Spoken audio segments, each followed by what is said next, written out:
Good afternoon. We welcome you to the second conversation in our series organized by Alianza America, Latin American Workings Group, where we ask the questions: Is the Shield of Americas the answer to criminal governance?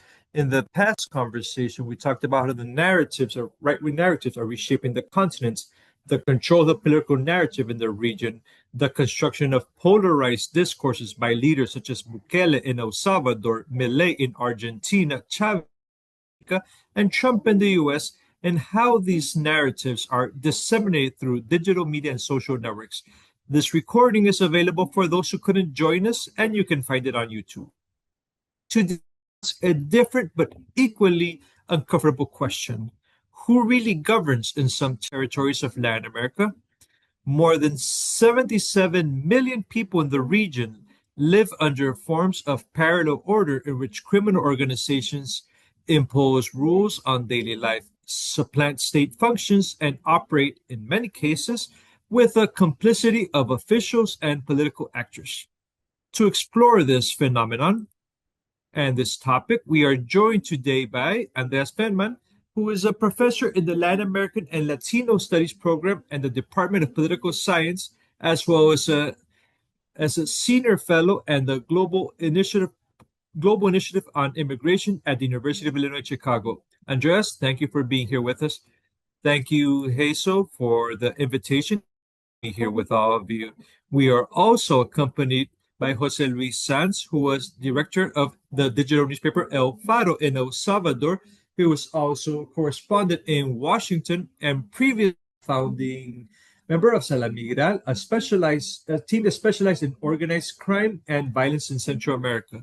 Without further ado, I want to open the floor to Jose Luis for a question. And I also want to mention that we will have a space to be able to talk about these questions for any that you might have. You can select the question answer button throughout the conversation. We shall set aside the last 15 minutes to read these questions and answers. Go ahead, Jose Luis. Thank you, Hazel and Las Americas for organizing this series and for having us. And I am pleased to speak with Andreas. There is a lot to discuss and probably to go into detail, especially when we start with an initiative with such an aggressive and dangerous initiative. And we spoke with Amparo Marroquín in the previous session regarding these narratives, which are very about the Shield of Americas. But I would like to begin with this question it is the focus and such a basic question, which was proposed by Hazel, which is crucial to this. Do you think that this Shield of Americas initiative is an efficient or proper response, and can it solve the issues of criminality and drug trafficking in the region? In summary, no.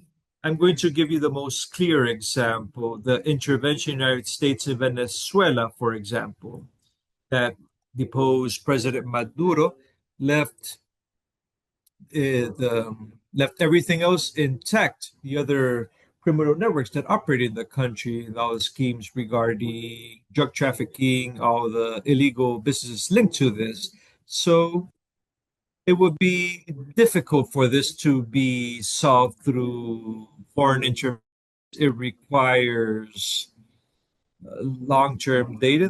This is structural problems that no initiative can completely address. I don't think that would be objective that they have in mind.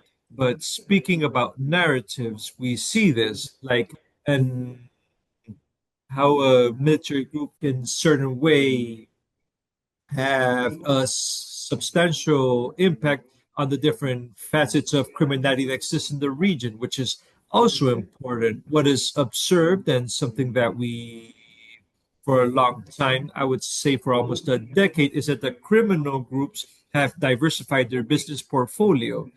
We have to think that only an issue of drug trafficking is something that it doesn't really delve into what's happening. Drug trafficking is still an important aspect within the business model within these organizations, but it's just one of many. There's extortion, there is human trafficking, and a series of other activities that deep down are linked to the economy in the region. So it would be chimera to think that an initiative like in this way or manner could have the capacity to resolve such structural problems that are deeply rooted in Latin American societies. I wanted to ask you about some of these things that you mentioned. You say that you don't think that this would be the complete focus of the initiative. What would your opinion be the main purpose of this initiative? The main initiative is to align all Latin American countries in light of the new of what Trump is proposing, which has this idea of the compared to the foreign policy the United States used to have in the region at the beginning of the 19th century.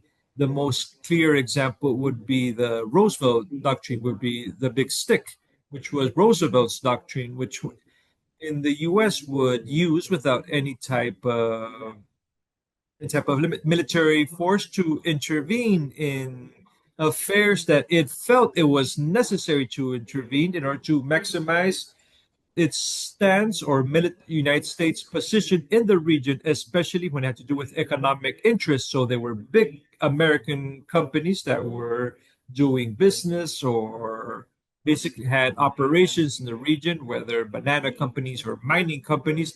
And the United States would defend this or to obtain concessions that would benefit this. The clearest example of this would be the Panama Canal, which was when it negotiates with Bogota. The conditions that Bogota asked for are not of, they don't agree with them, and they obtained the concession from Panama in a very smart way, understanding that there was a desire for this province to have its self-determination. So the United States fabricates this crisis, and the Panama becomes independent, and through this military force, it establishes the condition for the Panama Canal that, and it gave the United States 100 years to administer this Panama Canal.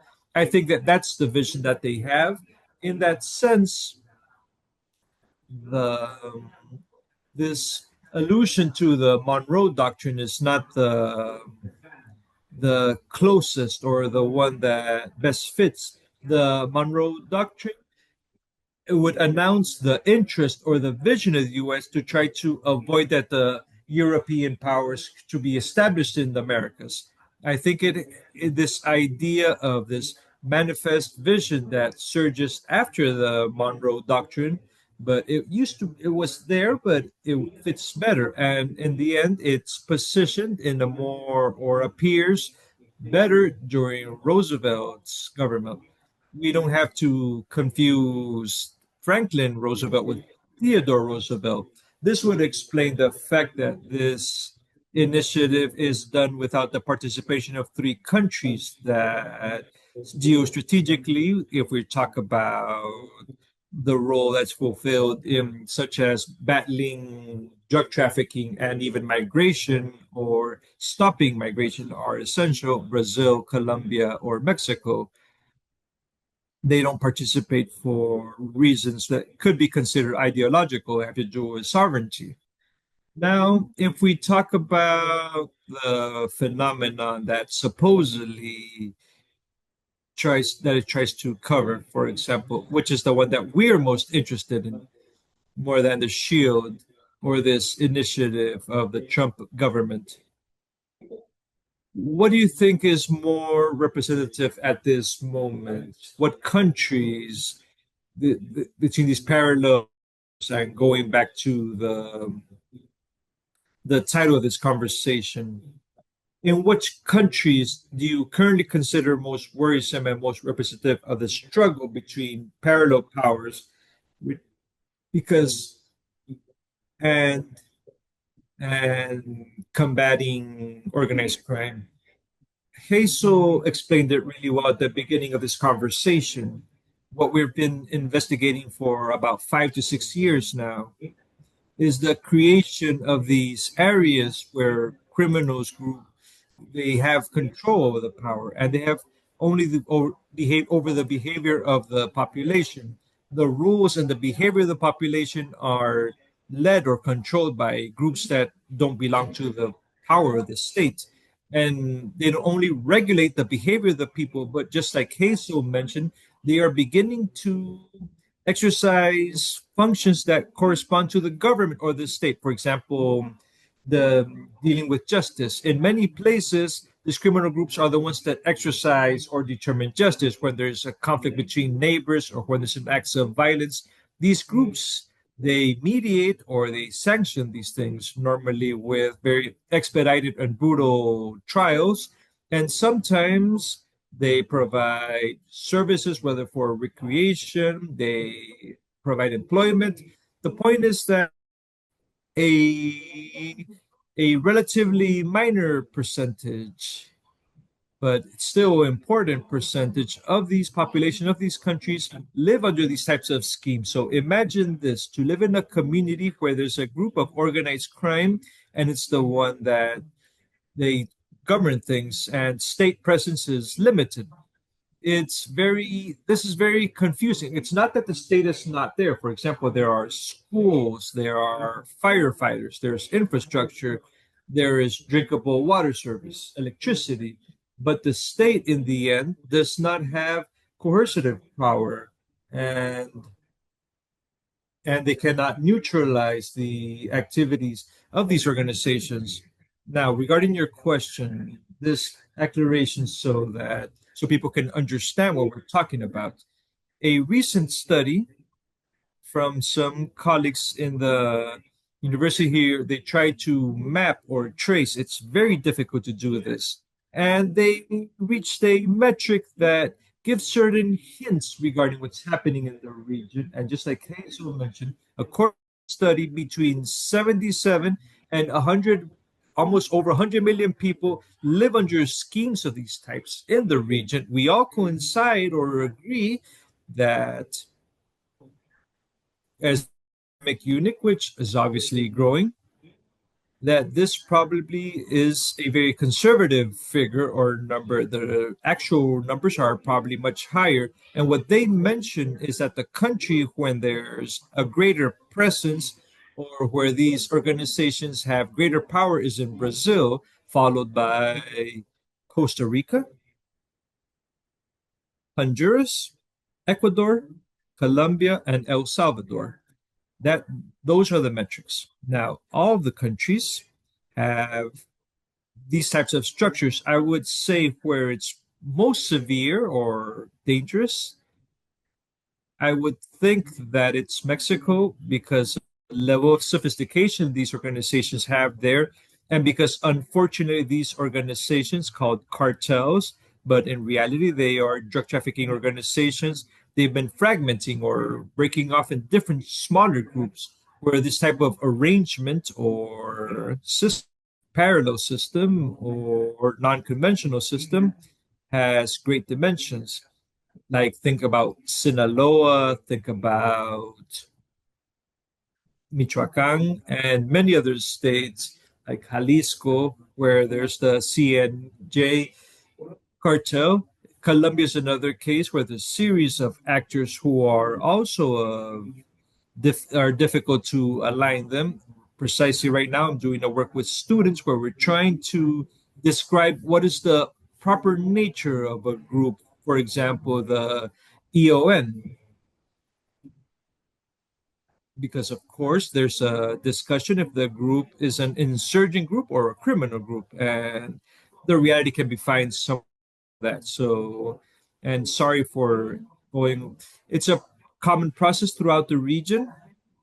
It's on the rise. We have measurements that can validate this phenomenon, but I would say the countries where there's a greater, where this is a problem, it's Brazil, Colombia, Mexico, and recently I would say Ecuador, where we're seeing a large explosion of these groups in a relative time.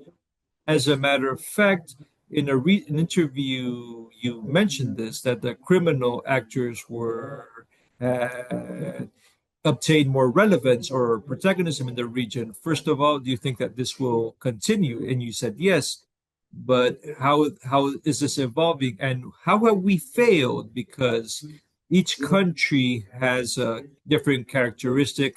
The processes are complex, different hypotheses based on the countries that I know better. What's true is that citizens have the sensation that they've tried to do anything to fix all this. And I'm not referring to the current processes. They attempted to do this decades ago, like a firm hand. Those who vindicate that only authoritarian governments can battle criminality. We've had authoritarian governments for decades, and look at where we are now. So there have been countries or stages in the countries where the policies have been guided toward prevention, to the centrality of social policies. I think that generates a lot of confusion in within citizens, but I get the impression that even the academic debate is there's a bit of a conflict there. So I've had that impression, and correct me if I'm wrong. What do you think of the lot that a lot that has failed? What do you think it's the most important thing that has failed here? More than confused, this is more than confusing. This is depressing. Everything has failed. I have the sensation that we ask questions that supposedly were answered 15, 20 years ago, which is logic. And I think it's ethic to ask ourselves these things, but maybe it has to do with the frustration. We have to re-ask ourselves these questions. Well, I don't. I think it has to do with a structural problem with development. Poverty is an affectation. It's a lack of. There's a lack of development of states. It's interesting to ask ourselves these: why is criminality has been on the rise in the last 25 years? As a matter of fact, when I teach classes here, I tell my students that something very counterintuitive is that the process of a rise in violence and the influence of criminal groups takes place during the democratization process in the region. So many of us who study political violence had great illusions and hopes that once there was an end to this stage or era of repression and dictatorships, violence would go down because historically in the region, violence had to do with manifestations of oppression and manifestations against repression or oppression that led to revolutions, insurgencies, etc. So once that was removed, we thought that violence would go down. And contrary to what we all thought, violence went on the rise and very violently. Why? Because the oppression capacity of the state with the arrival of the democracy, it starts to settle at the same time. So many of these criminal groups that would let many people to that cause people to commit crimes, they started to stabilize and started to strengthen themselves. And then there was a complicated process took place that as these democracies didn't want to face violence, they did it by exercising oppression, and instead of reducing violence, they caused it to go up. Now, what is truly terrifying, Jose Luis, is that if you observe the trajectories of the countries in the region, it doesn't matter the type of regime. It doesn't matter if the economy was a liberal or a more protected economy or a centralized economy. It didn't matter if it didn't matter about the types of literacy rates in the population. It didn't have to do with how close they were with the US. It didn't matter if they were a country in transit or a country of destination. Regardless, all countries went on the same trajectory. We had Argentina, Uruguay, who were very different countries, and they were following the same trajectory. Everything was on the rise. At the same time, you had countries like El Salvador or Colombia or Mexico, where with very different characteristics. It was almost regardless of the characteristics, they wind up in the same type of states with criminal organizations that are more and more sophisticated, with greater levels of influence. So it's evident that we are facing a situation with structural characteristics. So regarding answer your question, we failed in every sense because we create unequal societies. We fail because the states have been abandoned because the elite thinks that this is a problem just for the police, and the police want to do these sanitary courts that contain this. And the problem with drug trafficking and crime is something that takes place just in the outer edges of the cities and doesn't affect everybody else. And that's far from the truth. Nowadays, this has gone on the rise and it's omnipresent.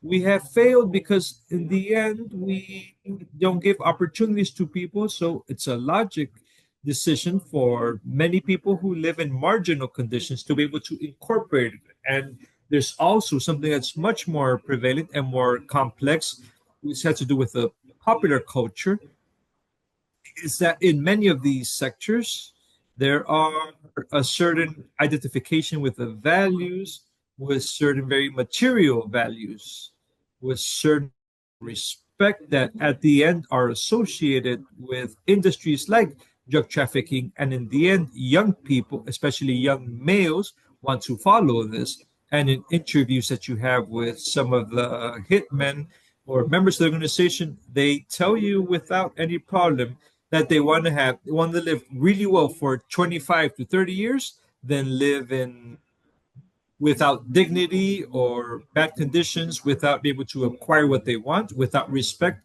for 50 to 60 years. So for them, the logical decision is to do this for 25, 30 years. If you combine all of this, this leads us to where we are here. There are several elements that you are mentioning that definitely that I would say, like in my motherland, the different stages, they've been expressed in different ways. For example, the concept of respect in internal codes, or that duality between respect and fear in the internal codes of the gangs, or the fact that in certain stages, I remember a UN report from 2010, 2013, it talked about the trajectory that clearly talked about, and I mentioned this so that this doesn't turn into an opinion. It talks about the aspirational crime, exceptional crime, exactly how the incorporation of gangs, which within the narrative, the government narrative, there's a pressure that obviously existed, but it turned into something aspirational, something tragic and tremendous, and it was a slap in the face for everybody. But when you mentioned that we have failed in everything, I think that we don't have to think about only the governments have failed. We don't have to place the blame exclusively on the government. But there's something that's left out of the conversation normally, and I don't think it makes sense. But connecting with the original question regarding who governs it, truly governs in our country in these democratic transitions. But what's true is that during these democratic transition, who governed is primarily in the first stages, or in some cases, in none of the in no moment is it has not been the citizens themselves. These has been powers that have been taken over by actors who governed in a parallel fashion. The only actors of the parallel governments are not only the criminal groups, like the armies in many cases have conserved power as a parallel government. The private sector, political groups, we reached a democracy, but they still were the existing parallel powers in these democracies. Do you think that was relevant? Because you're talking about we put our hands on our head because, and it's natural because of the tremendous violence they exercise by these parallel powers of the criminal groups. But the parallel groups have always been there, of course. But I see it, conceptually speaking, I see it a bit different because there's groups of interest in all societies who have some type of power. The point is, they don't have a control over the societies themselves. For example, you live in a place in Colombia, for example, like northwestern part of Colombia. The Clan del Golfo, the Gulf clan, they decide when you can go out. They determine the taxes you have to pay. They determine sexual behavior, if you can have long hair or not. These are different phenomena. What I think, what you mentioned is valuable in the sense that unfair societies where these structural problems were not tended to on time oxygenated these groups in order and allowed them to grow. And drug trafficking there is important in those places because, in a historical perspective, drug trafficking gave these groups the opportunity to grow because of the huge amounts of monies that this business generated. Because you would ask yourself, why wasn't this such a serious problem back in the 60s or 70s? Well, because there was a large symmetry between the power of the state and the power of these groups. And this power, in the end, and it was being matched or very similar to the earnings and profits of these criminal groups. The level of weapons and munition that the Mexican groups have, it's an open confrontation with the security forces. And that had never happened before. So drug trafficking in that sense was very important because it created the conditions so that these types of organizations could be transformed in truly formidable organization. Think about the Medellin cartel. It's developed at the end of the 70s and truly becomes very important in the 80s. During that decade, the Medellin cartel had the capacity to face the Colombian government, the Colombian state, in an open battle, and it cost blood, sweat, and tears to neutralize them. They had to receive help from the United States, and there had to be other criminal groups had also intervened to stop them. That's how powerful had become. So, since this is a process, we see how the states have been weakening because that's another issue. It's something that's related. All the armed and criminal groups, they start to gain power. State or the government is weakening. So, this is why nowadays the balance of power is much lower. It's much more symmetrical, which in itself is a big problem. When it comes time to finding solutions, and you talked about that you can lower drug trafficking, corruption, and violence simultaneously, you have to choose which one. This, besides that, this lessons theory is not attractive for public discourse. This forces us to establish priorities. So, where do you think we should begin? This is very difficult. Well, Lessing mentioned that the most important thing is to try to reduce violence. I would think that I agree with this. It's better to live in a society with lower levels of violence. I'll give an example of Sao Paulo. Sao Paulo has had tremendous levels of violence some 10, 15 years ago. And when the PCC started to generate a, a homogeneous condition, it was able to reduce the levels of violence in Sao Paulo. So people conditions, but there are drug trafficking is in Sao Paulo, and levels are and corruption are considerable over there. Or El Salvador is another example. You lower the levels of violence, but corruption is huge over there. What Lessing mentions is depressing. This is why I mentioned it's a complex scenario, and it's something that the politicians will never tell you. They're never going to say, we're going to reduce violence, we're going to battle corruption, and we're going to combat. They all say they're going to do it. The political discourse within this narrative is just focused on lying to the people in all senses. Yes, yes, in all senses. Of course, and the issue with corruption is related to this. Corruption has to do with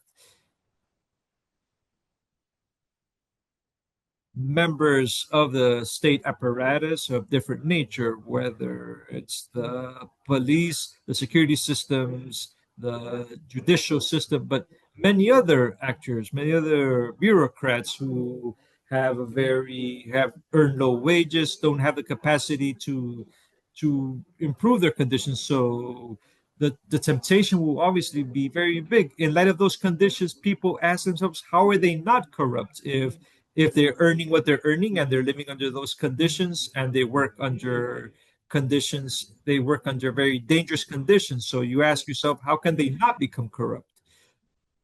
It's a very difficult topic, and but I would tend to think to answer your question directly. I'm very honest. Many times we've been hired to do consultancies and they ask us for solutions and we tell them, well, I tell them, there are no magic solutions for this. The best thing a government can do is in certain way try to avoid to make sure these conditions don't worsen, and all the conditions, with very few exceptions in the region, all governments, all situations are deteriorating, whether when it's to corruption or violence or level of criminality. And you can see this in almost any country. In Salvador is not an exception because people are only focusing on violence. They're ignoring criminality, they're ignoring corruption, and they're also ignoring the lack of human rights, which is tremendous in El Salvador. Precisely regarding El Salvador, since you mentioned it, because effectively the authoritarian regimes, it seems as if they hack this trilemma, and they face a more expedited version of crime without at, respecting human rights or due process. So, with what you propose, that when democracies arrived, the coercive power or the balance of powers, they were balanced. It was it became more negotiated, and that strengthened the criminal groups. The idea and narrative of government like Bukele's like one is that this, like, I am the state, or I'm the government, or the government above everything, the police over, and the army on top of everything. At the same time, in authoritarian regimes, there's not only corruption, but the criminal groups, they can affect the state with much more ease. There's a combination of interests, provided that violence is kept at a low or a minimum. What perspective, what reflections does El Salvador generate for you, which has been unavoidable, one of the big topics of conversation in the continent? What reflections does it generate, and what perspective do you see? From a perspective of efficiency, there's no doubt that Bukele's policies has been very effective when it comes to reducing violence. But just as Lessing mentions, what has happened is that this reduction in violence has led to a, significant rise in corruption, and sometimes it's corruption with violence. Just for example, Jose Miguel Cruz, who is uh, El Salvadorian researcher, said the levels of extortion from the police in El Salvador have greatly increased because, of course, with that level of power, a police that already had a lot of corruption becomes omnipresent, omnipotent, and in the end, you can only think what's going to happen. So they call police and say, we're going to do a police operation, but in your neighborhood, in your home, but we are willing to not carry out the operation if you negotiate with us. Another issue that's very conflicting in El Salvador is that all studies show that the massive jailing policies is very dangerous because once you lose control of these jails, these organizations, they have a rise in power, which is what happened in Brazil. Brazil was gradually lost control of the jails, and it was the creation of these groups within the jails. For example, Primer Comando Capital, they are created in the jails, and then they expand outside the jails. It also happened in Ecuador. So currently, they might see that the El Salvadorian government still has a firm control over the jails. But will this be sustainable with the passage of time? And the other thing is that the more structural conditions that led to crime and that affecting the most marginal groups in El Salvador has not been addressed. It's almost an incentive to for recruitment for these types of activities. These incentives still exist. And the other thing is that At the end of the day, the conditions, the oppressive conditions are very big in El Salvador. So it's like a kiss of death, if you wish, for everybody who celebrates this. It's like a type of seduction, which we exchange all of our liberties, exchange for security. It's not such a modern way of seeing. Something else I want to add that leads me to the case of Venezuela, which is one of the most difficult cases. The type of regime doesn't doesn't save you from conditions of criminal governance. Venezuela is a very authoritarian government, but there's still we can still see these criminal groups governing the entire country. I'm not an expert on El Salvador, but I would say that there are still some criminal structures that are still intact. But as long as they don't commit any acts of violence, we don't perceive them. We have to remember that the Bukele administration negotiated with these criminal groups. There's always this type of shades of gray that we have to take into consideration. So there will be time for questions from the attendees, but I want to moment to introduce one from Maria Rodriguez, which I feel that connects with what we're talking about. She says that one of the most uncomfortable aspects of criminal governance is that it takes place outside the government apparatus and state actors. How do you build this relation between organized crime and political elite? And why is it so difficult to break, even where there's a declared willingness to battle it?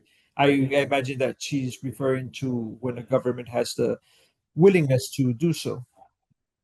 There's a big debate between academics differentiating a bit what is criminal governance, which is what we discussed at the beginning, which is governance over areas where the population resides, from the political criminality where the state is involved and it controls or has levels of exchange with the criminal groups. Let me give you an example. During the good old times of PM in Mexico, the PRI Mexico, they handled the drug trafficking business and they handled the business of many illegal actors or illicit actors, prostitution, gambling, etc. The government or the Mexican state established the rules to the groups, and the groups had to follow these rules. If they didn't follow those rules, there were consequences. With the arrival of democracy, this is lost because the coercive capacity of the state is lost because the capacity to negotiate from this with these groups is lost. The governor who used to belong to PRI leaves, there's another person assumes power who doesn't have an agreement with the groups. He says, I have no arrangement with you, no deal with you. So, oh well. These are two things that are slightly different. Organized crime is trying to influence policies that changing public policy so that their operations are not at the end affected. That's what they want. And the politicians, many times, they have aspirations that are political or of the government, of the electoral events. And many times they say, well, either I deal with these groups or I leave them alone and I obtain resources that benefit me. There are different permutations of this, and it's very complex. It's not that easy, of course. Discourse can, everybody denies this when they speak in public. We have an interview with a public official in Uruguay who has a very firm opinion on this issue. In the most benign version of this, the public official tells us, I, if the criminal groups reduce violence, I am more than willing to turn the other to look away. I will not intervene because many of these very affected communities don't have the economic conditions that allow people to survive. And these groups do generate these funds. The problem is when they create violence. They create violence, so many authorities who are completely willing say, no, this cannot be. That's the most most beneficial version. The one that's less benign, that's it's when they commit acts of corruption within when the political elite are involved with these criminal groups, or where the state itself is the one that organizes. Like, for example, the case of Venezuela. In Venezuela, the level of opacity is such that being able to distinguish what is crime and what is the government, it's almost impossible.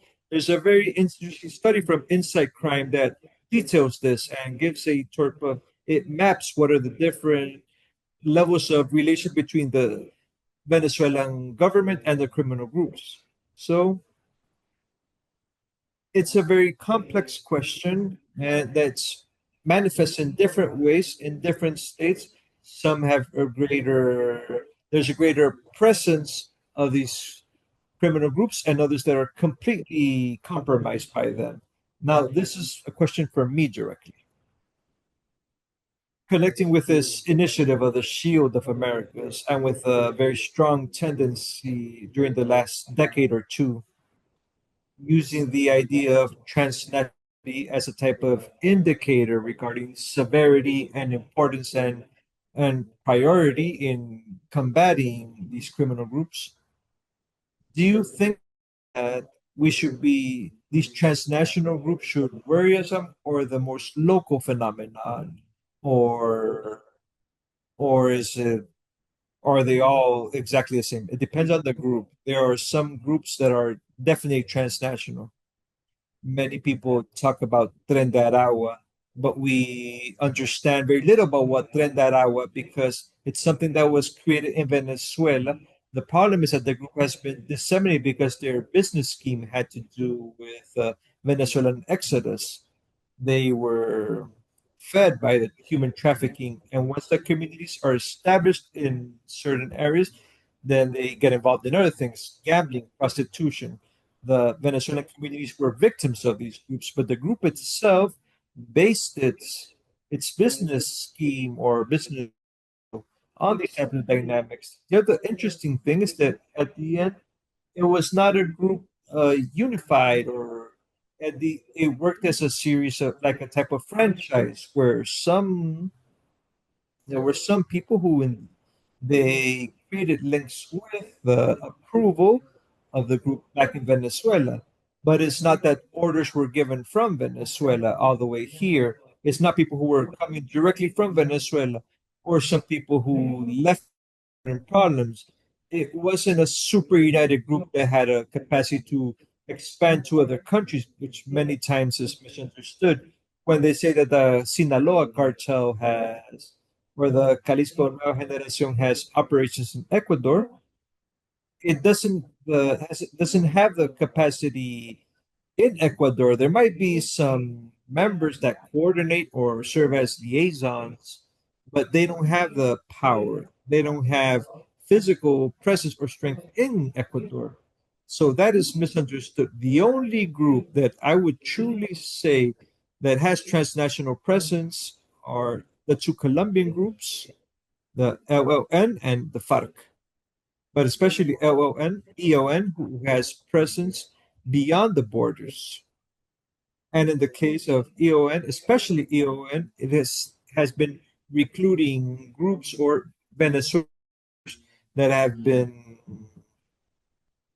that have been feeding or nurturing its strength or structure. But all of these fronts act with great levels of autonomy. But beyond this, it doesn't exist. The business itself is transnational, because drug trafficking, by its definition, is a transnational business. But we're talking about the business.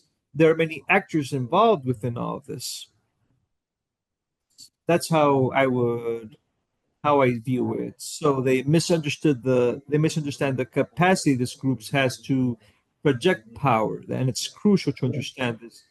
In the case of the gangs, for example, MS-13, it's clear what you mentioned, a very relative transnationality, but in many cases, they've justified in the in many of these cases that they continue associating the idea of breaking the barrier between public security, national security, the role of the police and military role. It's an unstoppable tendency. I don't know if you think that if this is reversible, or not as received are left without any parts to play.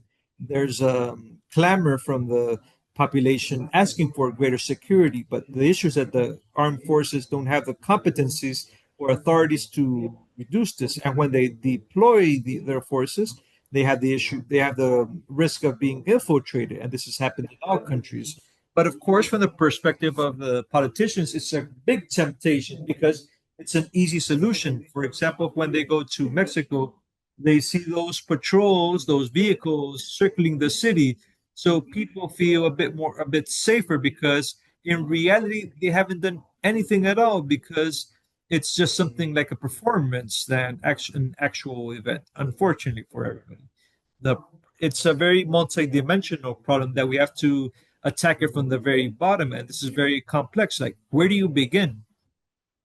The other thing is that many times when you chop off the head of a criminal group, it's fragmented, and then we have more problems. Mexico is a clear example of this. 20 years ago, we had 6 to 7 big organizations. Now we have over 100, which have been fragmenting. And nowadays, violence is much, much worse than it was before because there's no conditions to control the balance is very, very fragile.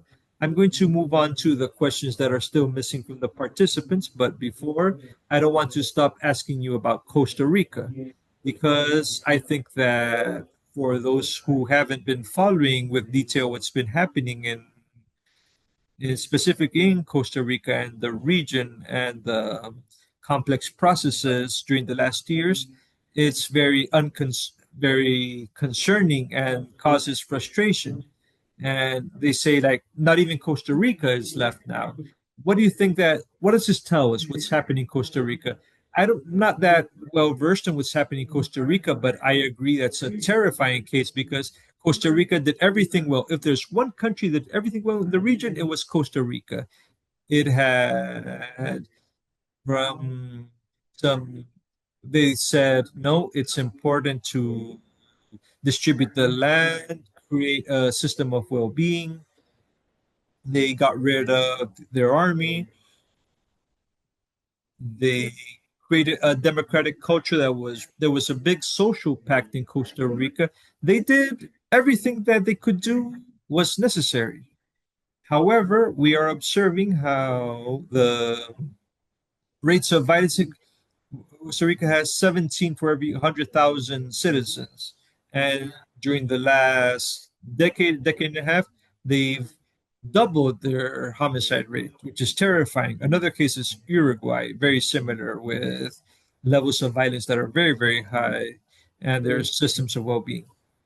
Costa Rica did everything well, yet it still has this problem. So you you realize that the issue was the model itself.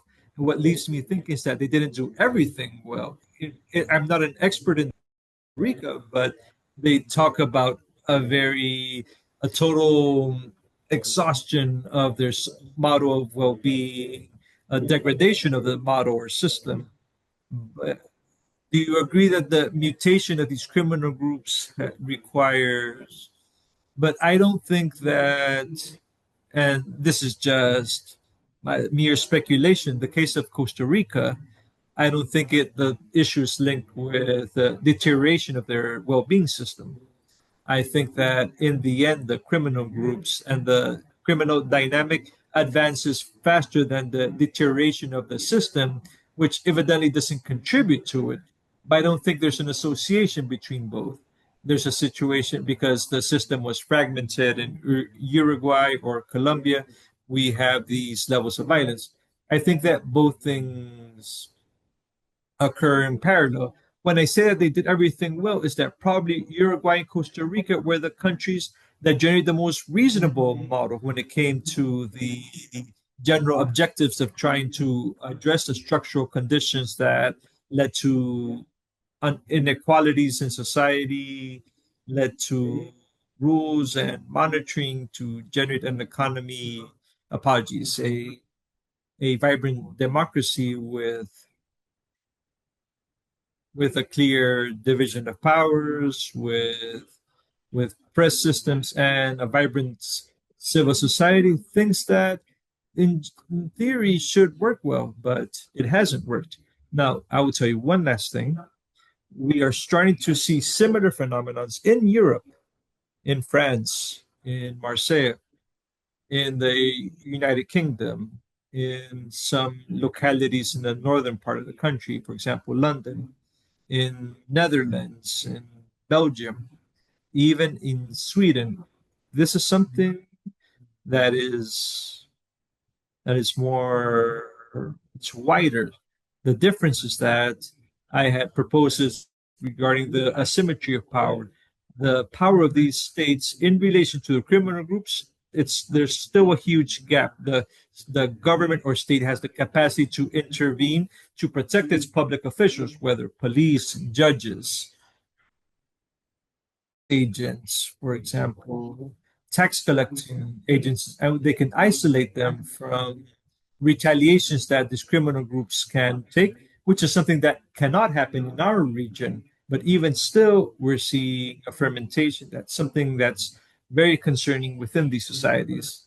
That's one of the questions from those who are attending today's and following our conversation. I'm going to start with this one. Somebody, an anonymous, says that the violence of these criminal organizations does not affect everybody equally. For women, criminal governance tends to mean specific ways of control over their bodies, mobility, their work, even community participation. How do you express this dimension, this gender dimension, in territories who are under criminal order? Yes, definitely. They suffer from great levels of vulnerability, and it's there are some studies that detail how the mothers play an important role. They they can serve as intermediaries, and they exercise the role, some women as social leaders or as mothers or as relatives of them, to try to intervene positively. But in general, yes, the levels are very big because the state exercises a role of protection over its population. And in that sense, this population that lives these schemes are completely unprotected. So unfortunately, there's that gender component that effectively affects women more than men. And you cannot deny that. Another question says young people occupy a paradoxical place in criminal governments. They are victims of recruitment and victims of violence, whether criminal groups or from the state. What conditions drive young people towards these structures? And what can you tell us about the failure of public policies?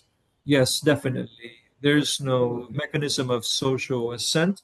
This is what the report mentioned from the PNUD from 2003 to 2013. It was the only mechanism of social ascension is joining criminal groups. The traditional mechanisms like education and work, they don't see them as a feasible mechanism for a better life. The the majority of the people who die are young men, and the majority of the victims are young people. So I think that older people also have more resources perhaps to face this, that they live under the threat of these criminal groups, but they have some mechanisms of greater help or that for their lives to be slightly better. But all of them are victims, but this is more noticeable in young people. The failure of social policies, yes, I think that failure of the state when it comes to of some certain professions and having a discourse that's alternative, or how should I put this, a discourse that's an easy discourse for these criminal groups, saying in reality what we're interested in is in power. There's no social cohesion. This it's everybody's out for themselves. It's a terrible defeat for the state that young people think that it's much better to be a criminal than a police officer. This shows that the state has not been able to properly combat this. In prior generations, people lived in a humble place, but they were honorable, and that was a value that has been lost in in a great in the way the state has lost this. What's terrifying, what's happening in schools, where the respect towards the teacher, respect towards education has been lost completely. So we're developing a project, and what we've seen is the most terrifying thing in the world. All this social fabric has been destroyed within these, and under these circumstances, it's very difficult. And this is clearly responsibility of the state.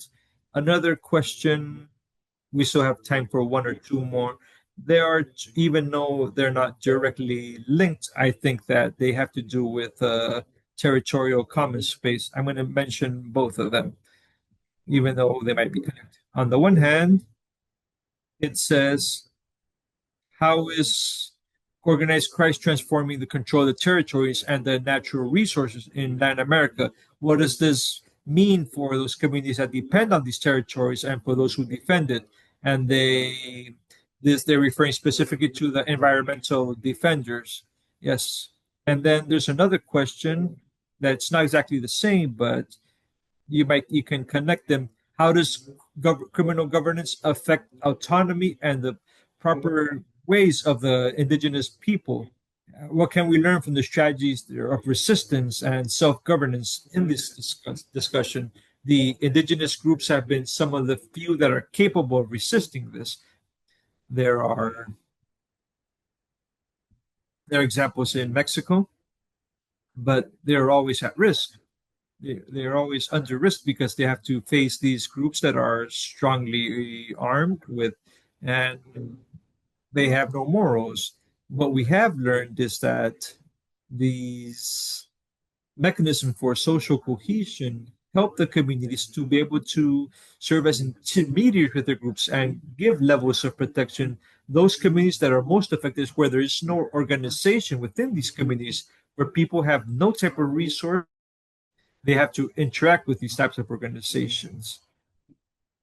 And in light of the first question, this is a big drama because there are many communities, farming communities or indigenous communities have they've seen how their territories have been completely taken over by these organizations that do, or even informal. For example, in Peru, there's no actual criminal group behind this. Instead, it's a confederation of smaller criminal groups, such as small clans, that in the end have generated a level of uh, destruction, and they just work on illegal mining activities in the Amazon rainforest or the northwestern part of Peru as well.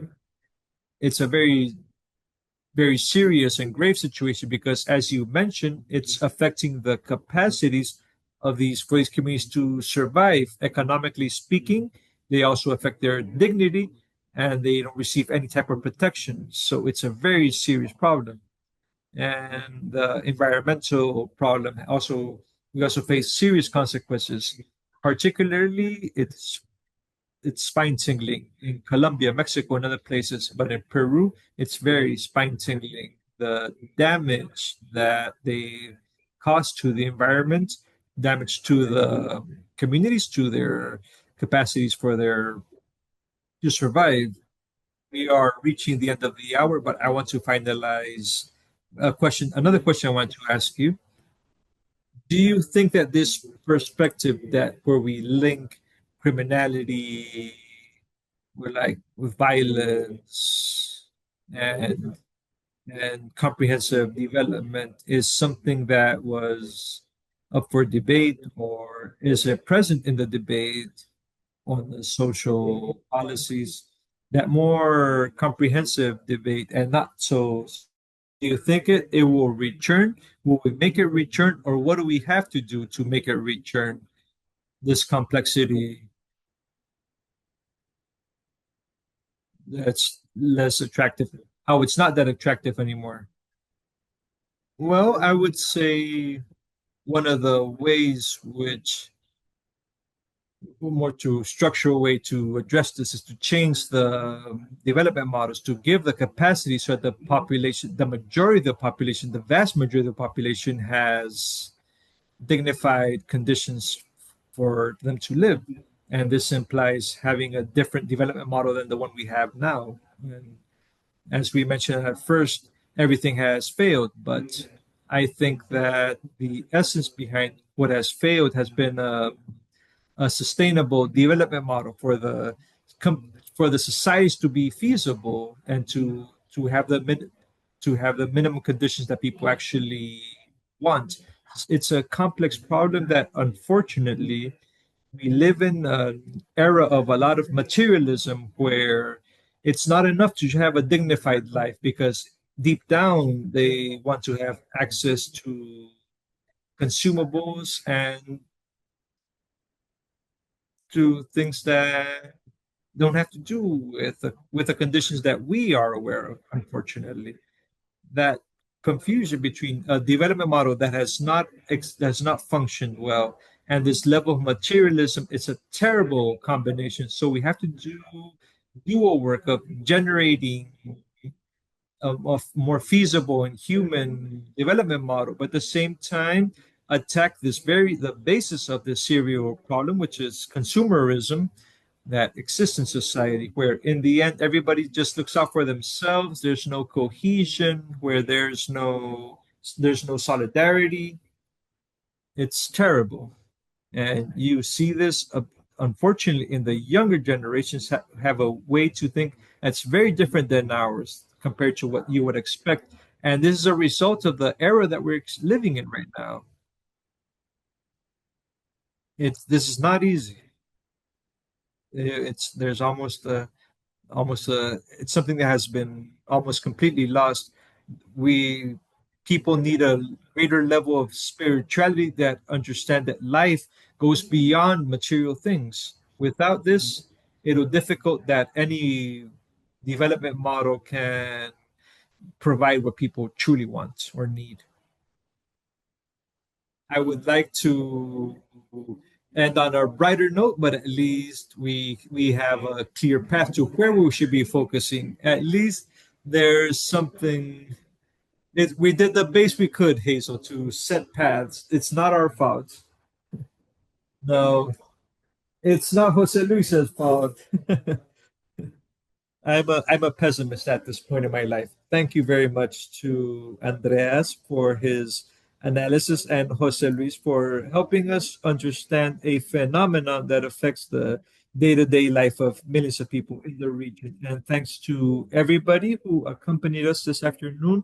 This is barely the second part of a series that will continue diving deep into the big topics that define the current of Latin America. If you still have questions that haven't been answered, and if this one led to new questions, we invite you to be aware of the next conversation. You could follow us on our social media and subscribe to our news bulletin on our website for more conversation and activities. The recording of this conversation, as well as the previous conversation, are available on YouTube in case you want to see it again. And thank you very much to both of you for this conversation, and we'll see each other soon. Thank you. Goodbye. Excellent interview.